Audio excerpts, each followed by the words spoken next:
বন্ধুরা এখানে আমি 600 মতো বেলে মাছ নিয়েছি এবং বেলে মাছটাকে খুব ভালোভাবে কেটে ধুয়ে নিয়েছি। এবার আমি এর সাথে কিছু উপকরণ অ্যাড করে নেব। নিয়ে নেব পরিমাণ মতো লবণ, হলুদ। সবগুলো নুন হলুদ কিন্তু আমি ভালোভাবে মাছের গায়ে মিশিয়ে নেব। দেখতেই পাচ্ছ বন্ধুরা তোমরা, নুন হলুদটা কিন্তু মাছের গায়ে খুব ভালোভাবে মিশিয়ে নিলাম। এবার আমি এগুলোকে সাইড করে রেখে দেব।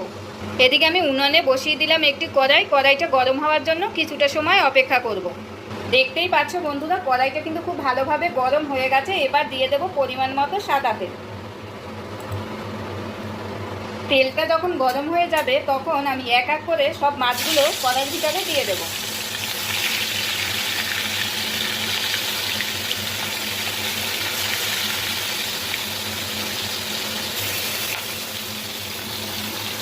দেখতেই পাচ্ছ বন্ধুরা সবগুলো মাছ কিন্তু আমি কড়াইয়ের ভিতরে দিয়ে দিয়েছি। এবার কিছুটা সময় অপেক্ষা করব অন্য পাশটা উল্টে নেওয়ার জন্য। এবার আমি মাছগুলো উল্টে নেব।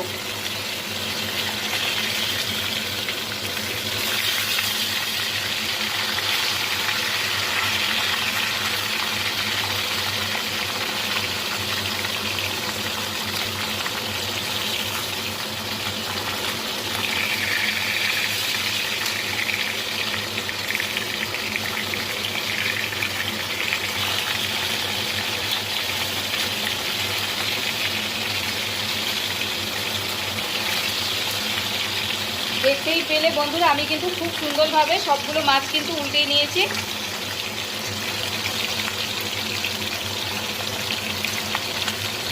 সবগুলো মাছ কিন্তু খুব ভালোভাবে ভাজা হয়ে গেছে। এবার আমি অন্য একটি পাত্রে তুলে নেব।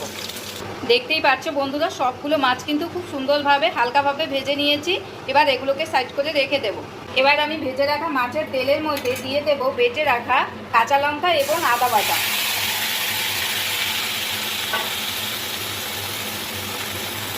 এগুলো খুব ভালোভাবে ভেজে নেব।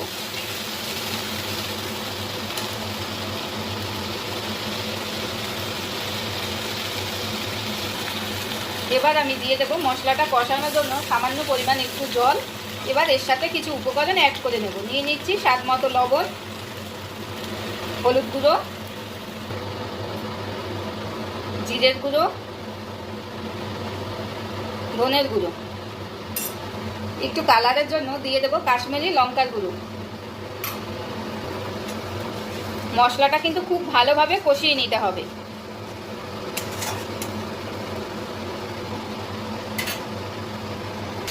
মশলাটা কিন্তু আমার কষানো হয়ে গেছে। দেখতেই পাচ্ছ মশলার উপর থেকে কত সুন্দর তেলটা ভেসে উঠেছে। আমি প্রায় 8